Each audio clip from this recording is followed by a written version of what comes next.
the signs of the end of time were part of the religion to understand. Now we're living in a particularly difficult time in many areas of the Muslim world, and if people aren't aware of the difficulties and the tribulations that come with being in the world, sometimes this can affect their iman.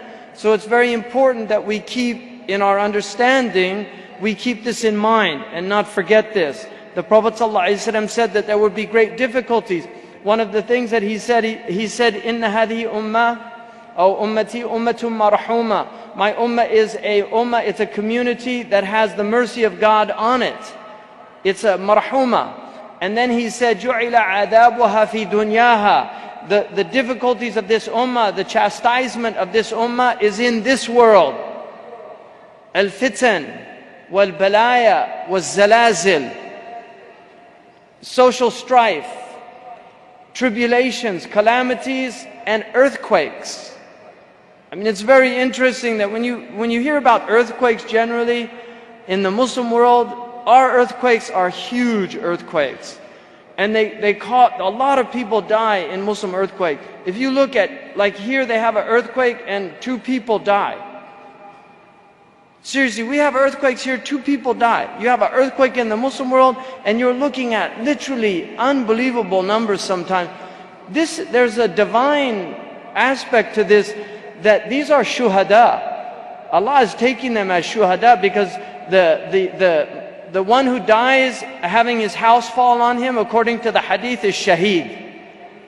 So we have a different worldview, and we have to incorporate this worldview constantly in how we view things. That we believe that we live in a benevolent universe. We believe in Ar-Rahman Ar-Rahim. All of the Quranic surahs begin with Bismillahir Rahmanir Rahim.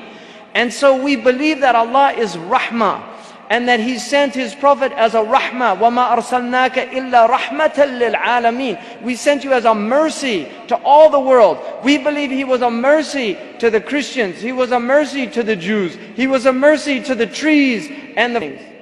So the Prophet ﷺ, when he said this, that there would be tribulations, and he mentioned these earthquakes, we have major earthquakes, we have major calamities in Syria right now. You look at what's happening in Syria, and I want to remind the Syrians, because every Syrian I meet now, they say to me, why isn't anybody doing anything? This is fard. Muslims have to do something. And they're 100% right. But I want to say to my Syrian brothers and sisters, welcome to a well-established club. You have membership in a club that has other members, and they have made the same claims and the same observances. You're in the club of the Darfurians. You're in the club of the Palestinians. You're in the club of the Kashmiris. You're in the club of the Chechenians. You're in the club of the Iraqis. Really, we have tribulations in many of these places, and people have been ignoring these things. This is why we get more and more tribulations. Because we ignore these existing things and more come. We live in a world that Allah subhanahu wa ta'ala has promised us that unless we are directed towards Allah subhanahu wa ta'ala, He will do everything to redirect us. If we're not directed towards Allah subhanahu wa ta'ala, He will redirect us towards Himself. Because this is why we were created. We were not created for 401k plans. You were not created for 56-inch television sets with Netflix to watch movies until you drop dead. You were not created, I'm serious, you were not created to play solitaire on your computer. That's not the purpose of all of this technology. You were created to know your Lord. You were created to study. You were created to delve deeply into the meaning of your very existence in whatever capacity you have, because different peoples have different capacities.